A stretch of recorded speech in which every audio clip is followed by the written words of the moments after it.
नमस्कार दोस्तों, स्वागत है आपका क्रिकेट सब कोटा के ऑनलाइन मंच से। मैं हूं पुनीत नागर, एक बार फिर से आप लोगों के बीच में। आज हम लोग क्लॉक की दूसरी क्लास पढ़ रहे हैं। टाइप नंबर सेकंड के बारे में हम लोग इस पे पढ़ना चाहते हैं, तो चलिए शुरू करते हैं इस क्लास को।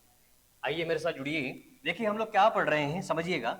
हम लोग आज क्लॉक का, यानी जो हम लोग घड़ी पढ़ रहे हैं, इस घड़ी का, घड़ी हमारा टॉपिक है, और इस घड़ी का टाइप नंबर सेकंड के बारे में बात कर रहे हैं, यानी टाइप नंबर सेकंड पढ़ना चाह रहे हैं।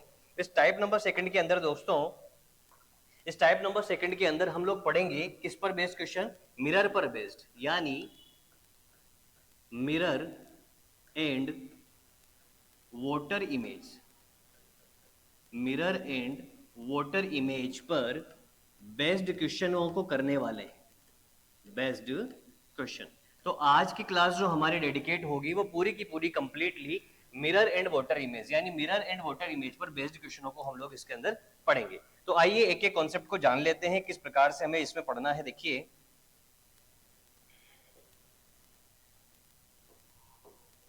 देखो, बात करते हैं मिरर एंड वोटर इमेज हम लोग पढ़ने वाले हैं। मिरर के अंदर सबसे पहला कॉन्सेप्ट जानते हैं दर्पण का, कि दर्पण का कॉन्सेप्ट क्या होता है, इसको समझो। ठीक है, मिरर से कैसे क्वेश्चन आएंगे, दोनों का कंपैरिजन करेंगे। मिरर इमेज क्या है, वोटर इमेज क्या होती है। तो समझिए, जैसे हमारे पास में ये मिरर है, इसको समझना। जैसे मान लो हमारे पास में ये मिरर है, तो जब कभी भी क्वेश्चन में आपको दर्पण के बारे में कहता है, तो जब नॉर्मल अगर आपको कहे जाए कि मिरर है, तो मिरर से हम लोग दो बातें समझते हैं दोस्तों, कि मिरर हमारे पास में दो कंडीशन में रखे जा सकते हैं। एक तो होता है हमारे पास में प्रॉपर दर्पण प्रतिबिंब, जिसे हम लोग इस तरीके से रखते हैं, और एक दर्पण हमारे पास में ऐसा होता है। क्लियर है? अगर दर्पण मेरे पास में ऐसा रखा रहे, दर्पण जो है इस लाइन पर रखा रहे, ए बी लाइन पर अगर मेरे पास दर्पण रखा है, और एक दर्पण मेरे पास में इस ए बी लाइन पर रखा है, दोनों ही ये दर्पण है, लेकिन दोनों की स्थितियां अलग अलग है। और दोनों की स्थितियां अलग अलग होने की वजह से, दोनों की जो स्थितियां हैं, ये जैसे हमारे पास में अलग अलग स्थितियां हैं, तो दोनों की जो स्थितियां अलग अलग है, इसके बारे में देखते हैं। इसको हम लोग क्या कहेंगे, इसको हम लोग कहेंगे क्षैतिज दर्पण। इसको क्या कहेंगे हम लोग, क्षैतिज दर्पण कहेंगे। और इसी क्षैतिज दर्पण को ही, इसी को क्या कहा जाता है, इसी को जल प्रतिबिंब कहा जाता है। इसी को क्या कहते हैं, जल प्रतिबिंब कहते हैं। और ये हमारा दर्पण, अगर दर्पण इस तरीके से रखा रहता है, तो हम लोग इसको क्या कहते हैं, इसको हम लोग प्रॉपर दर्पण प्रतिबिंब ही कहते हैं।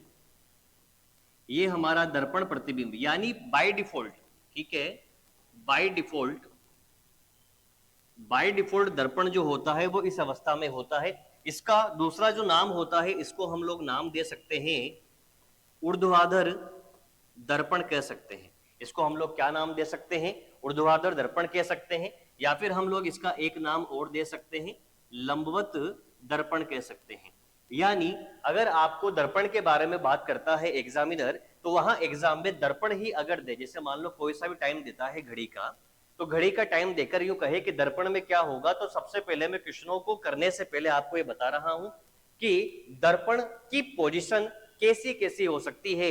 यानी दर्पण की स्थितियां मेरे पास दो प्रकार की हो सकती है। दर्पण या तो रहेगा स्ट्रेट लाइन में, बिल्कुल सीधा खड़ा, ठीक है, या फिर दर्पण रहेगा आड़ा। अगर दर्पण सीधा खड़ा दर्पण रहता है, तो उसे हम ऊर्ध्वाधर दर्पण कहते हैं, या फिर उसे हम लंबवत दर्पण कहते हैं। अगर दर्पण मेरे पास में इस कंडीशन में रहता है, तो इसे हम लोग क्षैतिज दर्पण कहते हैं, क्षैतिज दर्पण इसे कहते हैं। और यही क्षैतिज दर्पण आगे चलकर हम लोग किस नाम से पढ़ते हैं, इसे, इसी को ही हम लोग जल प्रतिबिंब कहते हैं।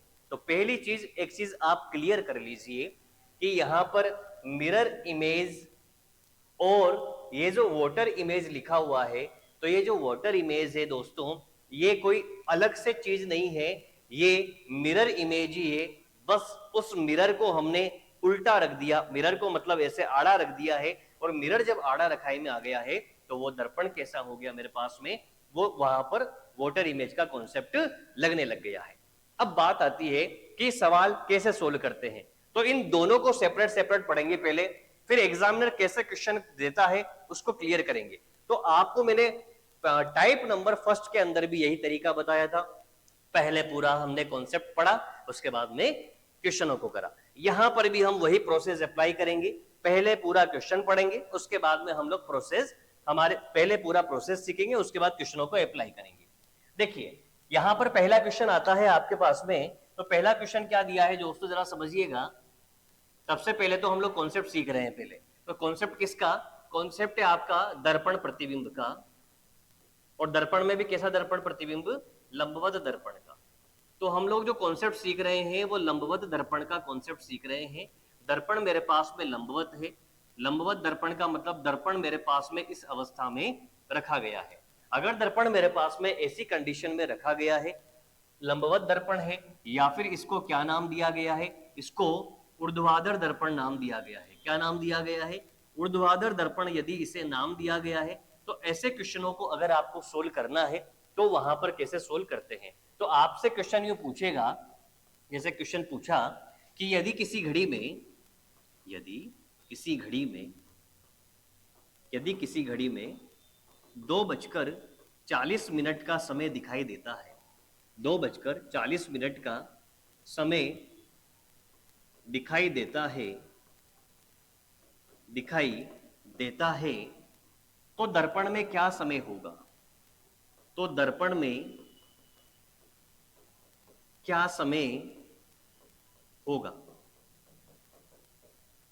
तो दोस्तों यहां से क्वेश्चन की लैंग्वेज आपको समझ में आ गई। टाइमिंग क्या दे रखा है? 2:40 का समय आपको दे रखा है। 2:40 के समय की बात कर रहा है कि 2:40 का समय जो है आपको दे रखा है। 2:40 के समय को आप लोग किसके अंदर देखना चाह रहे हैं? इसको आप लोग दर्पण के अंदर देखना चाह रहे हैं, दर्पण में क्या समय दिखाई देगा। तो मेरी बात अब समझिए, ये क्या दे रखे हैं आपको? घंटे दे रखे हैं। ये क्या दे रखे हैं आपको? मिनट दिए गए हैं। ठीक है, तो जो बात मैं बोल रहा हूं, मेरी बात को ध्यान से समझिएगा। दर्पण का जो कॉन्सेप्ट है उसमें आपको मैं कोई बातें ऐसे नहीं सिखाने वाला कि लेफ्ट राइट चेंज हो जाएगा। ये सब बातें दोस्तों हम लोग कब करेंगे? जब हम लोग दर्पण और जल से संबंधित डायग्राम वाले क्वेश्चन पढ़ेंगे। यहां हम क्लॉक पढ़ रहे हैं, इसलिए मैं डायरेक्ट वो तरीका बता रहा हूं जिससे आपका एग्जाम में आंसर आएगा। ठीक है, तो ज्यादा टाइम वेस्ट नहीं करते हुए हम लोग आते हैं घंटों को। देखिए क्या बोल रहा हूं मैंने, घंटों को आप लोग कोशिश कीजिएगा 11 बनाने की, और मिनटों को आप लोग कोशिश कीजिएगा 60 बनाने की। क्या घंटों को क्या बनाना है? 11, और मिनटों को क्या बनाना है दोस्तों? 60 बनाना है। तो अब बात करते हैं 2:40 का समय दिया गया है, तो घंटों को अगर 11 बनाना है तो घंटों को 11 बनाने के लिए 2 में क्या जुड़ना चाहिए? यानी 9 जुड़ेगा। क्या जुड़ना चाहिए? 9 जुड़ेगा। 9 2 11। और मिनटों को 60 बनाना है तो क्या जुड़ना चाहिए? 20 जुड़ेगा। तो देखिए ये जो मिनट है, ये जो मिनट है 40 और 20 क्या 60 हो गए? घंटे जो हैं 2 और 9 क्या 11 हो गए? यही बात मैंने बोली कि घंटों को 11, मिनटों को 60 बना दीजिए, और ये आपका दर्पण में दिखाई देने वाले समय का आंसर हो चुका है। यानी इस प्रोसेस से अगर आप सोल्व करोगे तो आपके हर क्वेश्चन का आंसर आ जाएगा। कब? कैसा? जब हमारे पास में दर्पण इस प्रकार से होता है। चलिए अब आगे बढ़ते हैं, बात समझ में आ गई होगी। दूसरे क्वेश्चन की बात करता हूं। यहां पर अब मैं 5 क्वेश्चन ले रहा हूं आपके, उनको समझिएगा। जैसे मैं एक क्वेश्चन लेता हूं, ठीक, 1 2 3 4 5 क्वेश्चन लेते हैं। इन 5 क्वेश्चनों को सोल्व करते हैं, आंसर हम लोग निकालते हैं।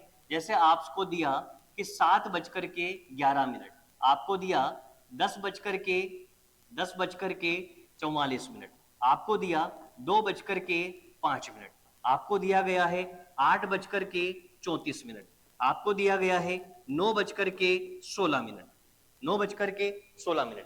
अब आप चीजों को समझिए, जो बात मैंने बोली, क्या बोली? घंटों को 11 बनाना है, घंटों को क्या बनाना है? 11 बनाना है, और मिनटों को 60 बनाना है। तो यहाँ पर 7 दे रखा है। 7 को 11 बनाने के लिए, चूंकि ये घंटे हैं, घंटे और मिनट, तो 7 को 11 बनाने के लिए दोस्तों 4 जुड़ेगा, और यहाँ पर 11 दे रखा है, तो 11 दे रखा है, 60 बनाने के लिए कितना जुड़ेगा? 49 जुड़ेगा। कितना जुड़ेगा? 49 जुड़ेगा। यानी 4:49 हो गया। बात समझ में आ गई? उसी प्रकार से अगर अपन यहाँ पर बात करें, 10 ऑलरेडी दे रखा है, तो 10 और 1 कितना हो गया? 11 हो गया। 44 दे रखा है, तो कितने मिनट और आ जाएंगे? यहाँ पर अपने पास में 16 मिनट आ जाएंगे। 2:05 दे रखा है, तो 2 में कितना जुड़े कि 11 बन जाए? 9 जुड़ जाए। कितना? 9 जुड़ जाए। और 5 दे रखा है, तो यहाँ पर कितना आ जाएगा? 55 आ जाएगा। इसके बाद अगली बात करते हैं 8। 8 दे रखा है, कितना जुड़ना चाहिए? 3 जुड़ना चाहिए, यानी ये 3 आ चुका है। उसके बाद में 34 दे रखा है दोस्त, तो यहाँ पर कितना आ जाएगा? 26 आ जाएगा। 9 और 16 9 में कितना, 9 में 2 जुड़ जाएगा तो 11 हो जाएगा, और 16 है तो यहाँ पर कितना हो जाएगा, 44 हो जाएगा। तो आशा करता हूं आपको ये चीज बिल्कुल दिमाग में बैठ गई होगी। तो आप जो बुक्स के अंदर पढ़ते हैं कि 12 बजे में से घटाइए, 24 बजे में से घटाइए, कुछ नहीं कीजिए, जो मैं बता रहा हूं वो काम कीजिए। ये तरीका आसान लगेगा उस घटाने वाले तरीके से, हालांकि अलग कुछ भी नहीं है, वो घटाने वाला तरीका ही बता रहा हूं मैं भी, लेकिन मैं थोड़ा आसान करके बता रहा हूं, आसान भाषा में आपको समझा रहा हूं। आई होप आपको बात समझ में आ रही होगी। समझ में आ रही है तो कमेंट सेक्शन में आप लोग अपना यस रखेंगे कि हाँ बिल्कुल सर आपकी बात हमें समझ में आ रही है, कंटेंट समझ में आ रहा है, और जो तरीके बता रहे हैं वो बिल्कुल शानदार लग रहे हैं, तो वीडियो को लाइक करेंगे। ठीक है दोस्तों, अगली बात करते हैं। अगला क्या दे रखा है आपको जरा समझिए। यहां पर मेरे कोई सा भी ऐसा समय नहीं लिया जो 11 और 1 के बीच का हो, 11, 12, 1 ऐसा नहीं लिया। तो मैं क्या करना चाह रहा हूं, सुनो एक सिंपल सी बात बताता हूं, उस बात को समझ लेना। क्या, अगर टाइमिंग जैसे 11 बजकर 40 मिनट आ गया, 11 बजकर 10 मिनट आ गया, या फिर मिनट में कुछ भी आ जाए कोई फर्क नहीं पड़ रहा, लेकिन घंटों में 11 और 12 आ जाए, 12 आ गया, 12 बजकर 15 मिनट आ गया, और 12 बजकर के 20 मिनट आ गया। अब क्या करें, तो यहां पर मेरी बात समझो, मैंने क्या बोला कि मिनटों को 60 बनाना है। मिनट कितने दे रखे, 40, तो यहां पर मिनट वाले सेक्शन के अंदर तो 20 लिख दो। यहां मिनट कितने दे रखे, 10, तो मिनट वाले सेक्शन में कितना आ जाएगा, 50। अब घंटों को 11 बनाना है, तो आप क्या कहोगे, सर यहां तो ऑलरेडी 11 है, ऑलरेडी 11 है ना। अगर ऑलरेडी 11 है तो 11 को 11 बनाने के लिए कुछ भी जोड़ना नहीं पड़ रहा, तो यहाँ क्या, 0 0। और जब कभी भी 0 0 होता है तो उसको 12 बजे का समय कहते हैं। तो मैं जो बात बता रहा हूं उसको समझना कि घंटों के अंदर 11 दिखे तो उसको क्या लिख देना है, 12। 11 लिखे तो क्या लिख देना है, 12। बात समझ में आ गई। घंटों के अंदर 11 दिखे तो 12 लिख देना, 11 दिखेगा तो 12 लिख दोगे। बात क्लियर। अगला क्वेश्चन देखो, यही मिनटों मिनटों में कोई लफड़ा नहीं है। मिनट बेचारा अपना सीधा साधा भोला प्राणी है, ये कहता है अपने को तो 60 बनाते चलो और कुछ नहीं चाहिए। तो अगर ये 15 है तो यहाँ पर कितना आ जाएगा, 45 आ जाएगा, और अगर ये 20 है तो यहाँ कितना आ जाएगा, 40 आ जाएगा। इसे मोह माया से कोई मतलब नहीं है। अब आती है बात घंटों की। अब आप कहोगे सर यहाँ तो 12 आ गया, मैंने कहा 11 बनाना है, तो सर क्या -1 लिखें क्या, टाइमिंग -1 तो होता नहीं है। ठीक, तो फिर क्या लिखें, तो मेरी बात जरा समझ लीजिए आसानी से, कोई दिमाग में लोड नहीं आएगा। दोस्तों यहाँ 11 दिख रहा था तो मैंने 12 बनवाया, और यहाँ 12 दिख रहा है तो 11 बना दो, यहाँ 12 दिख रहा है तो क्या बना दो, 11 बना दो, कहानी खत्म। अब कंक्लूजन देखो क्या समझ में आया। घंटों में कोई भी मान दे रखा है उसको क्या बनाना है, 11 बनाना है। 11 बनाना है तो यहाँ 7 और ये 4, 11, 10 और 1 11, 2 और 9 11, 8 और 3 11, 9 और 2 11। मिनटों को क्या बनाना है, मिनटों को 60 बनाना है। 11 में 49 जोड़ा, 44 में 16 जोड़ा, 5 में 55 जोड़ा, 34 में 26 जोड़ा, 16 में 44 जोड़ा, हो गया 60। लेकिन घंटों में अगर 11 दिख गया तो उसे 12 लिख देंगे, 11 दिख गया तो 12 लिख देंगे घंटों के अंदर, और 12 दिख गया तो 11 लिख देंगे, 12 दिख गया तो 11 लिख देंगे, सारी कहानी खत्म। आगी मेरी बात समझ में, अरे आगी ना दादाओं, आगी ना, तो आगी तो दबाकर लाइक करो वीडियो को। तो दादाओं क्या बात बोली मैंने जो बात बोली उस बात को समझो। बात हमने बोली कि घंटों को क्या बनाना है, घंटों को 11 बनाना है, घंटों को क्या बनाना है, 11 बनाना है। दूसरी बात, यदि यदि 11 है, पहले से ही 11 है तो क्या लिख देंगे, 12 लिख देंगे, और 12 है तो क्या लिख देंगे, 11 लिख देंगे। बात समझ में आ गई। अब मिनटों की कहानी क्या है, मिनटों की कहानी ये है कि मिनटों को कितना बनाना है, 60 बनाना है। मिनटों को कितना बनाना है, मिनटों को 60 बनाना है। ये मेरी पूरी बात आपका समझ में आ गई होगी। ठीक है, तो ये था पूरा कॉन्सेप्ट किसका, दर्पण प्रतिबिंब का। दर्पण भी कैसा, जब दर्पण ऐसा रहता है, और ऐसे दर्पण को हम लोग क्या नाम देते हैं? ये जो दर्पण रहता है ये वैसा दर्पण है जिसमें हम लोग अपनी शक्ल देखते हैं। ये ऊर्ध्वाधर दर्पण होता है, इसे लंबवत दर्पण कहते हैं। और बाय डिफॉल्ट हम दर्पण को ऐसा ही मान करके चलते हैं। अगर एग्जामिनर कुछ भी नहीं देता है तो वहां पर हम लोग मानते हैं कि हाँ दर्पण ऐसा रहा होगा। ठीक है, बात समझ में आ गई? दूसरी बात करते हैं, चलिए आगे बढ़ते हैं। क्लियर हो गया ना? क्लियर हो गया, ठीक है। अब आते हैं अगले कॉन्सेप्ट की ओर। अब आपके दिमाग में आया सर दर्पण यूं की जगह यूं हो जावे तो, समझ गए? यानी दर्पण आड़ा हो जाए तो। दर्पण जब आड़ा हो जाता है तो दोस्तों जल हो जाता है। ठीक है, तो दर्पण जब आड़ा होता है तो क्या हो जाता है? तो कॉन्सेप्ट देख लेते हैं। कॉन्सेप्ट है अपना जल प्रतिबिंब का। जल प्रतिबिंब का। अब जल प्रतिबिंब को हम लोग क्या कहते हैं? जल प्रतिबिंब को हम लोग आड़ा दर्पण कहते हैं। जो आड़ा दर्पण होता है उसको हम लोग इस तरीके से बताते हैं, इस तरीके से बताते हैं। तो मेरे कहने का मतलब समझना, एग्जामिनर खुद क्लियर करके देगा आपको कि दर्पण कैसा है, आड़ा दर्पण है, क्षैतिज दर्पण है, या फिर आपको ये शब्द मेंशन करके देगा कि जल प्रतिबिंब निकालो। तो इसको और किस नाम से दे सकता है? वो क्षैतिज दर्पण के नाम से दे सकता है।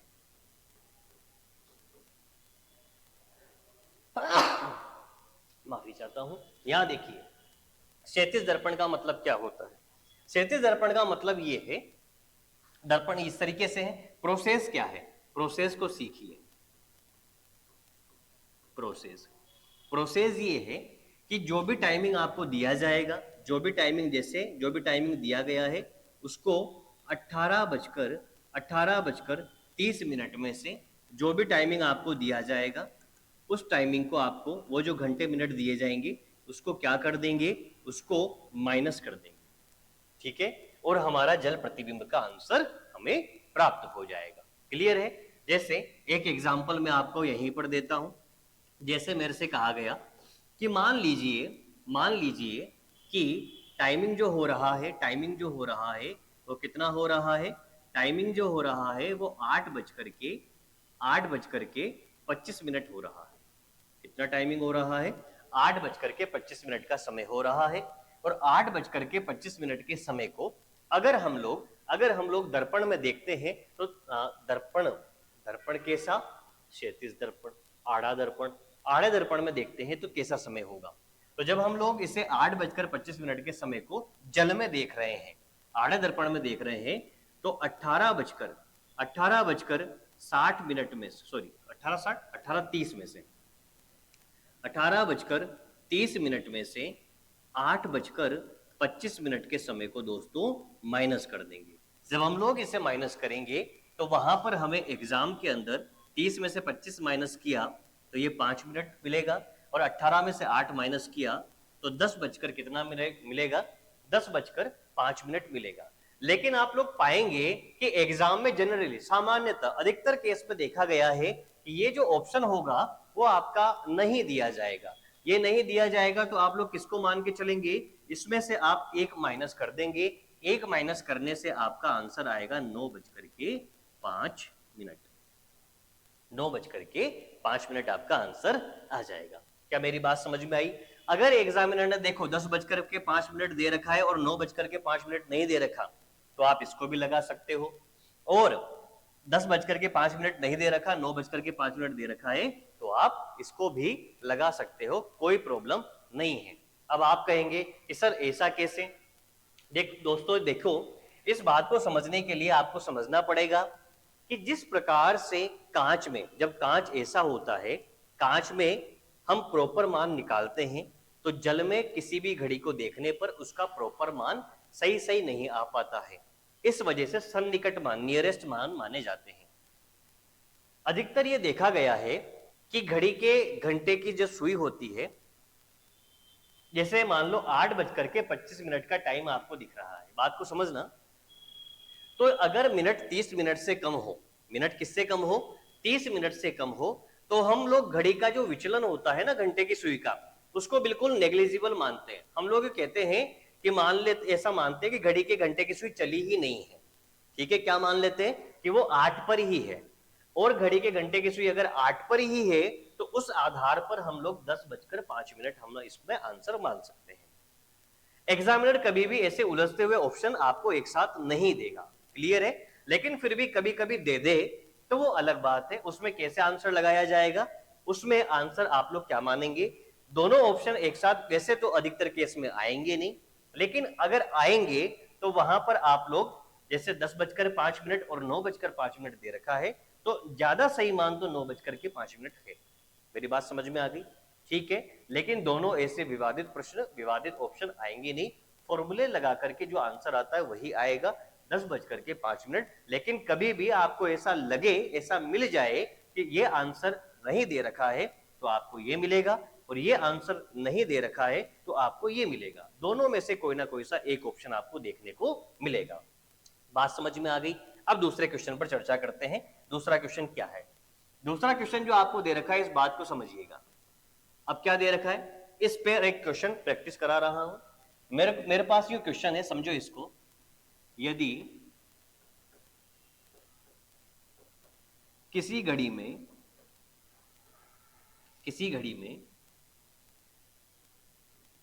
11:25 का समय हो रहा है, तो जल प्रतिबिंब में क्या समय दिखाई देगा? तो जल प्रतिबिंब में क्या समय दिखाई देगा, तो यहां पर समझिए, मैंने क्या बताया, 18:30 में से जो टाइमिंग दिया गया है उसको घटा दीजिए, 11:25। जो आंसर आ रहा है आपका कितना आ रहा है, 5, और 18 में से 11 गया तो कितना बचा, 7, 5। वहां पर एग्जाम में आपको ऑप्शन देखने को मिलेंगे ABCD, कितना, 7:05, 7:10, 6:30 और 6:15। तो आपका आंसर क्या लगेगा, 7:05 आंसर लगेगा। यदि आपके पास इस तरीके से ऑप्शन आ जाए, ABCD कि 7:10, 7:15, 6:05 और 6:10।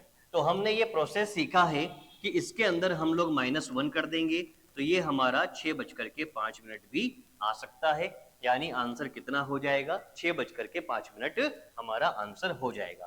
क्लियर हो गई बात? ठीक है, दोनों बातें समझ में आ गई। तो फॉर्मूले से सोल्व करने पर जो वैल्यू आई, अगर ये ऑप्शन में नहीं दिखे तो हम लोग इसके साथ जा सकते हैं, दूसरी वैल्यू के साथ हम लोग जा सकते हैं। ऐसा एग्जामों में पूछा गया है, आप इस चीज को याद रखिएगा। क्लियर होगी बात? देखिए अगले क्वेश्चन की ओर आते हैं। अगला क्वेश्चन आपको क्या दे रखा है, अब देखिए ये जो कॉन्सेप्ट लगाया ना मैंने, कौन सा वाला कॉन्सेप्ट, इस बात को समझो, कौन सा, कि -1 करने का ये तभी लगेगा,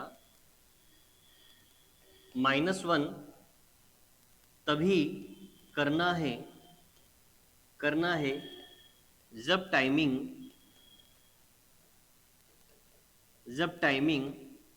30 मिनट से छोटा दे रखा है, 30 मिनट से छोटा दिया गया है। अगर टाइमिंग आपको 30 मिनट से छोटा नहीं दे रखा, 30 मिनट से बड़ा दे रखा है, तो ये -1 नहीं करना है। इस बात को आप लोग दिमाग में बिठा लीजिए अच्छे से। क्लियर हो गया? चलिए अगले की बात करते हैं। अब मैं कुछ क्वेश्चन लिख रहा हूं यहां पर, उनको सोल्व करते हैं।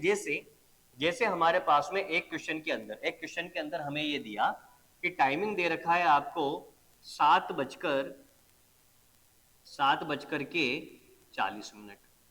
ठीक है। अब दूसरा क्वेश्चन दे रखा है हमें, क्वेश्चन नंबर 2 कि 8:50। और तीसरा क्वेश्चन दे रखा है हमें 3:55। ठीक है, 3:55।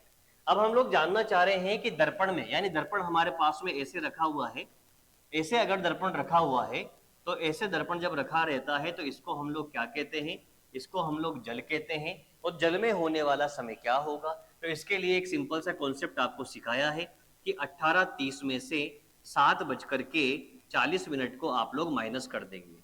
अब यहां पर एक बात समझेंगे आप लोग कि ये क्या है, ये घंटे हैं और ये क्या है, ये मिनट है। 30 मिनट में से 40 मिनट नहीं माइनस हो सकते। जब 30 मिनट में से 40 मिनट नहीं माइनस हो सकते तो हम लोग यहां से 1 घंटा उधार लेंगे। जब 1 घंटा यहां पर आएगा तो मिनटों के पास में 1 घंटा आया तो यहां पर कितने घंटे रह गए, यहां पर 17 घंटे रह गए। और यहां जब 1 घंटा आया तो वो मिनट के रूप में बदलेगा, जिसके पास जाता है वैसा ही हो जाता है। यानी 1 घंटा इधर गया, यानी हम यहां पर 1 घंटा लेके आए। 1 घंटा बराबर कितना मिनट होता है, 60 मिनट होता है। तो ये 60 और 30 90 हो जाएगा। यानी मैं कुल मिलाकर कहना चाहूं तो घंटों को 17 90 लिख सकता हूं। क्या लिख सकता हूं, जरा ध्यान दीजिए, यहां 17 और यहां 1 घंटा इधर गया तो ये 60 और 30 ये पहले से बैठा हुआ है। क्या 17 90 हो गया, क्या 17 90 हो गया ना। अब यहां पर 60 मिनट ये, 30 मिनट ये, 90 में से 40 गए तो बोलो कितने बचे, 50 बचे। और यहाँ 17 में से 7 गए तो कितने बचे, 10 बचे। तो आंसर जो आपको मिलेगा वो कितना मिलेगा, आंसर जो आपको मिलेगा वो 10 बज करके 50 मिनट आपको आंसर मिलेगा। आगे होगी बात समझ में। यहां माइनस करने का कोई लफड़ा नहीं है, यहां 10 50 ही आंसर चलेगा। अब आगे देखिए, अब मैं बार बार 18 30 नहीं लिखूंगा क्योंकि मेरा जो टाइमिंग दे रखा है वो 30 मिनट से बड़ा मिनट आ रहे हैं इसके अंदर, इसलिए मैं इसके अंदर क्या लिखूंगा, इसके अंदर मैं 17 90 लिखूंगा। दिमाग में समझ लीजिए, 18 90 को 18 30 को 17 90 कह सकते हैं, कोई प्रॉब्लम नहीं है। ये 8 50 हो गया बेटा, 8 50 हो गया तो यहां पर 90 में से 50 गया तो कितना आया, 40 आया। और 17 में से जब 8 जाएगी तो कितना आएगा, 9 आएगा। आगे होगी बात समझ में। वैसे ही यहां पर बात करते हैं तो ये मेरा कितना है, 17 90 है। कितना है भाई, 17 90 है। उसमें से 3 55 अगर चला जाता है तो 3 55 को माइनस करने से 90 में से जब 45 जाता है तो कितना बचेगा, 35 बचा होगा, 35 बचा होगा। और 17 में से 3 जाएगी तो कितना बचेगा, 14 बचेगा। 14 14 15 16 17 14, 14 को क्या लिखते हैं, 14 को 2 लिख सकते हैं, 12 के बाद में 13 और 14, तो हम लोग इसे कहेंगे 2:35 मिनट इसे कहेंगे। क्या बोलेंगे, 2:35 मिनट इसे बोलेंगे। प्रोसेस आपको समझ में आ गया, प्रोसेस आपको समझ में आ गया। दोनों तरीके अब आपको समझ में आ चुके हैं। अगर एग्जामिनर खुद ये मेंशन करके देता है कि आप जल में होने वाला या जल प्रतिबिंब में या आड़ दर्पण में होने वाला समय बताइए, तो आप इस प्रोसेस को यूज करेंगे। अगर एग्जामिनर आपको ये नहीं देता है दर्पण के बारे में, वो कहता है कि दर्पण ऊर्ध्वाधर दर्पण है, लंबवत दर्पण है वो, या फिर वो दर्पण बना करके देता है, तो 1160 वाला मेथड यूज करेंगे। अब सवाल उठता है तीसरा कि सर अगर एग्जामिनर कुछ भी नहीं देता है तो उस केस में वेरिएशन कैसे हो सकते हैं। तो आइए समझते हैं ऐसे प्रश्नों को, क्योंकि आप ऐसा क्वेश्चन समझने के लिए ही मेरे साथ कनेक्ट हुए हैं कि सर अलग अलग तरीके से एग्जामिनर हमसे क्वेश्चन पूछेगा। हमारा कॉन्सेप्ट तो बिल्ड हो गया, लेकिन क्वेश्चन जो है, क्वेश्चन उन्हें कैसे सोल्व करेंगे, तो आइए समझते हैं। क्वेश्चन स्टार्ट करते हैं, एक्सरसाइज स्टार्ट करते हैं। अब ये क्वेश्चन आया, बात को ध्यान से समझेंगे सभी बच्चे। 4:44 के समय को, 4:44 के समय को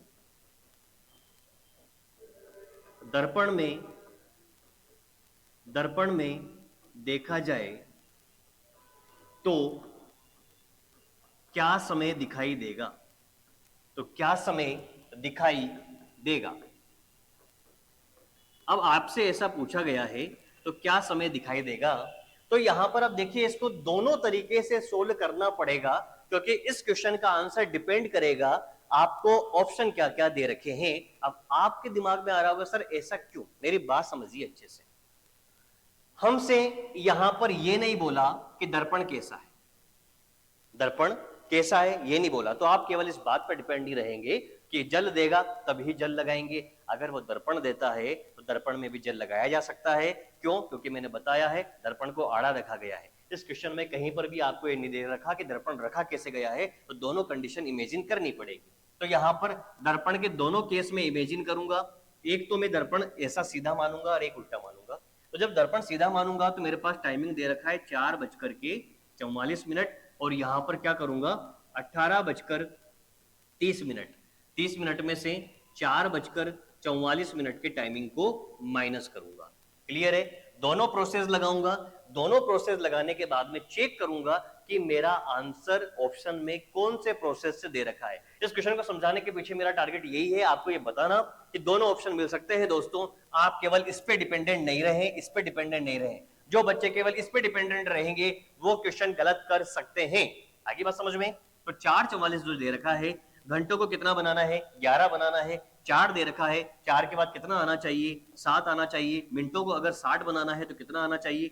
16 आना चाहिए। तो ये हो गए 7:16। क्लियर हो गया? यहां पर बात करते हैं, देखिए 4:40 था तो यहां पर 17 नंबर पढ़ लेना इसको, 7:16। क्यों? 7 4 11 44 16 60।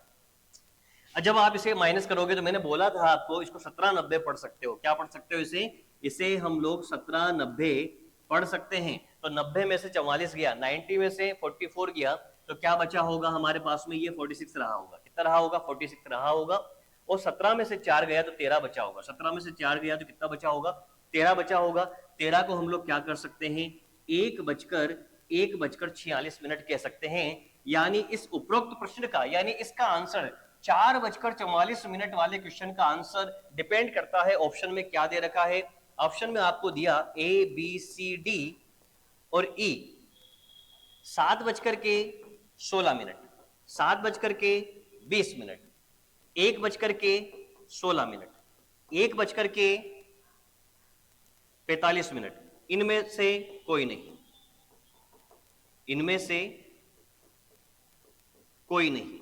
तो आपका आंसर बिल्कुल 7:16 लगेगा, कोई प्रॉब्लम नहीं है। लेकिन एग्जामिनर यूं दे दे एग्जामिनर, समझना इस बात को अच्छे से। एग्जामिनर यूं दे देता है A B C D, 1:46, 1:40, 7:15 और इनमें से कोई नहीं, इनमें से कोई नहीं। अब जो बच्चा केवल और केवल यही मेथड यूज करता है, जो बच्चा ओनली एंड ओनली ये मेथड यूज करता है, कौन सा? ये वाला 7:16 वाला, यानी 4:44 में से घटाने वाला, यहां पर घंटों को 11 मिनट को 60 बनाने वाला, उसे जब ये ऑप्शन नहीं मिलेगा यहां पर, तो उसके दिमाग में ये डाउट आ सकता है कि इनमें से कोई नहीं लगा दिया जाए। और जैसे ही लगाएगा आंसर गलत की ओर बढ़ जाएगा। आंसर क्या है? दर्पण कहा है। दर्पण में केवल और यही आंसर नहीं होता, दर्पण आड़ा भी हो सकता है। उस केस में आंसर 146 लगेगा। 1:46 आंसर लग जाएगा, जल नहीं कहने के बावजूद भी। आई होप आपको ये बात अच्छे से क्लियर हो गई, समझ में आ गई। अब ये क्वेश्चन समझ गए। जल दे तो जल का आंसर लगाना है, दर्पण दे हमसे कुछ नहीं पूछे, कुछ नहीं कहे, दर्पण दे केवल, दोनों रास्ते चलने हैं। और दर्पण के बारे में बताए कि दर्पण कैसा है? सीधा है तो सीधे के अनुसार, जैसे खड़ा है तो खड़े के अनुसार, आड़ा है तो आड़े के अनुसार। कुछ नहीं कहे तो दोनों चीजें दिमाग में रखनी। अब आगे आओ, अगले क्वेश्चन की ओर बढ़ो। अगला क्वेश्चन क्या कहता है सुनिएगा। अब कभी कभी आपको ऐसी लैंग्वेज देखने को मिलेगी कि घड़ी को दर्पण के सामने उल्टा रख दिया। तो कभी कभी हमें यह देखने को मिलता है कि घड़ी को दर्पण के सामने उल्टा रख दिया गया है, रख दिया जाए। जब घड़ी को दर्पण के सामने उल्टा रख दिया जाता है तो यहां पर घबराने की कोई आवश्यकता नहीं है। बात को समझिए, घड़ी को दर्पण के सामने उल्टा रख दे, अगर ऐसा क्वेश्चन हो और आपसे पूछा जाए कि घड़ी में यह समय हो रहा है, दर्पण में क्या हो रहा होगा, या दर्पण में वो समय दिखाई दे रहा है तो घड़ी में क्या दिखाई देगा? दर्पण का समय दे, घड़ी में पूछे घड़ी का समय दे, दर्पण में पूछे, कहीं पर कुछ भी पूछे, कॉन्सेप्ट एक ही लगता है, अलग अलग कॉन्सेप्ट नहीं लगते हैं। बस सवाल यह है कि अगर सर उल्टा किया है तो उल्टा करने पे क्या लगता है दोस्त? उल्टा करने पे जल प्रतिबिंब ही लगता है। जब घड़ी को उल्टा करते हैं तो जल प्रतिबिंब ही का ही कॉन्सेप्ट लगेगा, और कोई सा कॉन्सेप्ट नहीं लगेगा। दिमाग में बेवजह कचरा मत डालना, दिमाग और कोई कॉन्सेप्ट नहीं लगेगा। घड़ी को दर्पण के सामने उल्टा करके रख दिया जाता है, और उल्टा करके रख दिया जाए और घड़ी में मान लीजिए घड़ी में आपको 5:25 का समय दिखाई दे रहा है। 5:05 कितने मिनट का समय दिखाई दे रहा है? 5 ये लो 40 मिनट का समय दिखाई दे रहा है। तो आपको दर्पण में क्या समय दिखाई, घड़ी में 5:40 का समय हो रहा था। प्रॉपर क्वेश्चन बोल रहा हूं। एक घड़ी जिसमें 5:40 का समय हो रहा था, यदि उसे दर्पण के सामने उल्टा रख दिया जाता है तो दर्पण में दिखाई देने वाली उस घड़ी में कैसा समय प्रतीत हो रहा होगा? जल लगा दीजिए। 17:90 18:30 ही है। 17:90 5:40 बचाइए अपने पास में 50, 17 में से 5 गई तो 12, आंसर आया 12:50। आंसर कितना आया?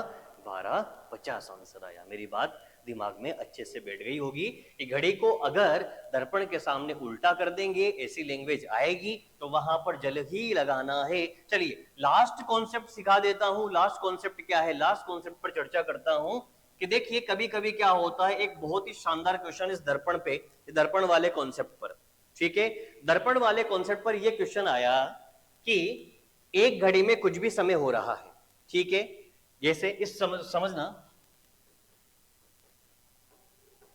एक घड़ी में होने वाले समय को एक एक करके क्रमागत रूप से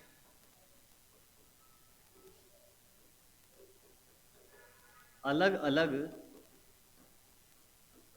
दर्पणों में एक के बाद एक देखा जाए। मैं बिल्कुल सिंपल भाषा में बता रहा हूं, इसको मतलब कैसे भी आ जाए, एक के बाद देखा जाए। इसका मतलब क्या हुआ? इस पूरी लाइन का मतलब है पहले दर्पण के समय को दूसरे में, दूसरे के समय को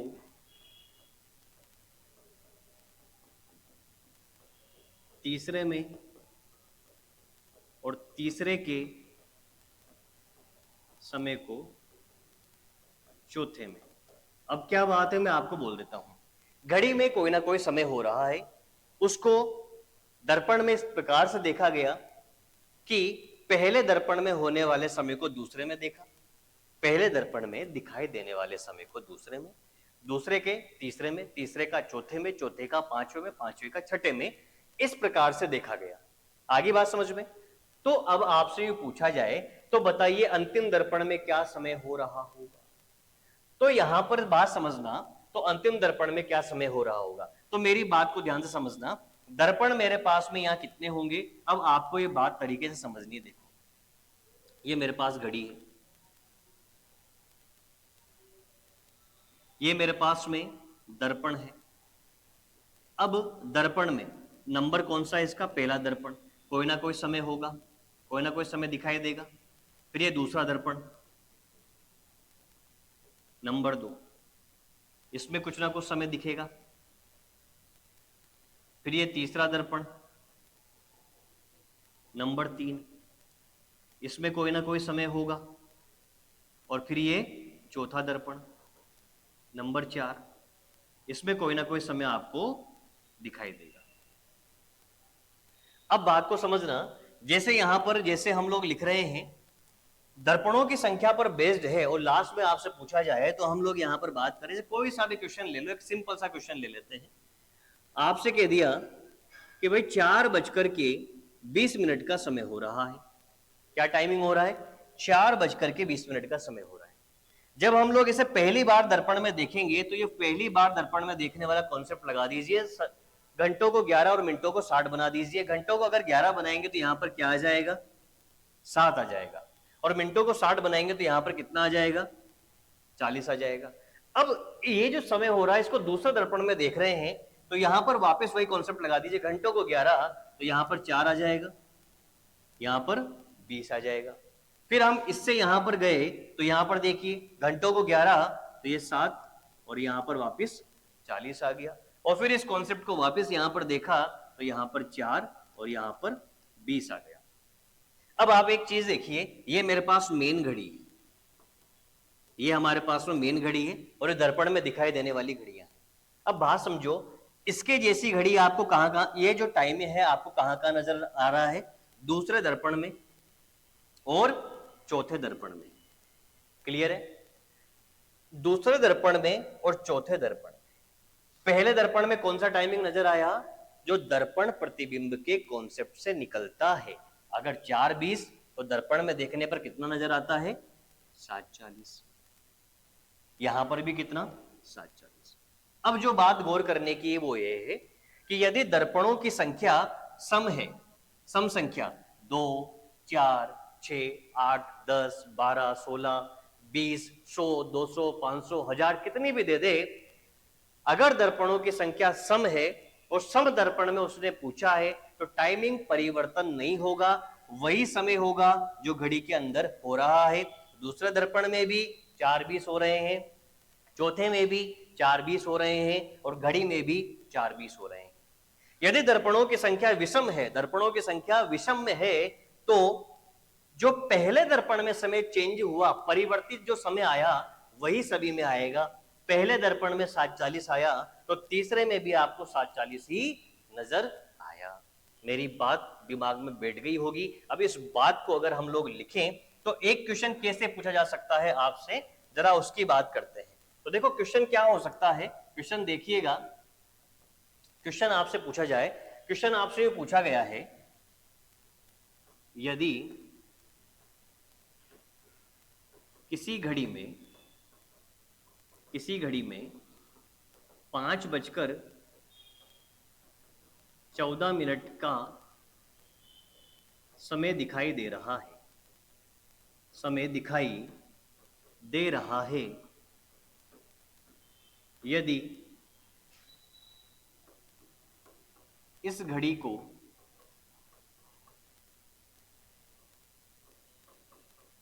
दर्पणों में इस प्रकार देखा जाता है, इस प्रकार देखा जाता है कि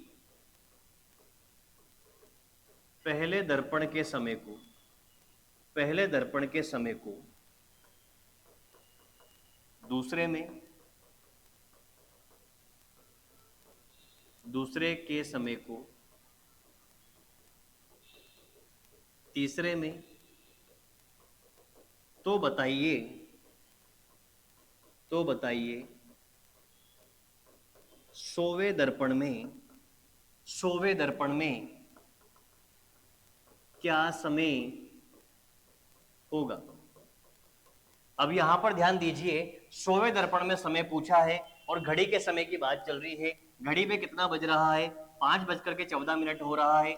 100 जो है मेरे पास में सम संख्या है और सम संख्या में आंसर परिवर्तित नहीं होता है, आंसर वही आएगा, 5:14 ही आंसर है, कोई इसमें दिमाग लगाने की आवश्यकता नहीं है। अगर वो यहां पर यूं पूछ लेता कि बताइए 99वें दर्पण में क्या समय होगा, यानी 99वां जो दर्पण है उसमें क्या समय हो रहा होगा, अगर क्वेश्चन ऐसा आ जाता तो हम लोग क्या कर देते, 5 हमारे पास 14 दे रखा है तो मिनटों को 60 बनाते तो यहाँ पर 46 आ जाता और घंटों को 11 बनाते तो यहाँ पर 6 आ जाता, यानी 6:46 मेरा आंसर हो जाता। तो आई होप आपको ये टाइप नंबर जो सेकंड है उसको समझ में अच्छे तरीके से आ गया होगा। इसके सारे कॉन्सेप्ट हमने सीख लिए, कॉन्सेप्ट के बाद में क्वेश्चन किस प्रकार से पूछता है वो सारी बातें पूछ ली। उसके बाद हमने ये देख लिया कि घड़ी को उल्टा करेंगे तो क्या होगा और दर्पणों से रिलेटेड क्वेश्चन इस प्रकार से पूछा जाए तो आपका क्या आंसर आ जाएगा। यानी हमने जो आज की पूरी क्लास ली है उसमें दर्पण का एक भी क्वेश्चन, एक भी टाइप नहीं छोड़ा है, यानी दर्पण से रिलेटेड आने वाले सारे क्वेश्चन हमने कर लिए हैं। तो आप इस वीडियो को दबाकर लाइक कीजिए, अपने दोस्तों के साथ शेयर कीजिए और चैनल को सब्सक्राइब कीजिए। मिलूंगा मैं फिर से कल एक और क्लॉक की तीसरे टाइप की क्लास के अंदर। तब तक के लिए नमस्कार, जय हिंद साथियों।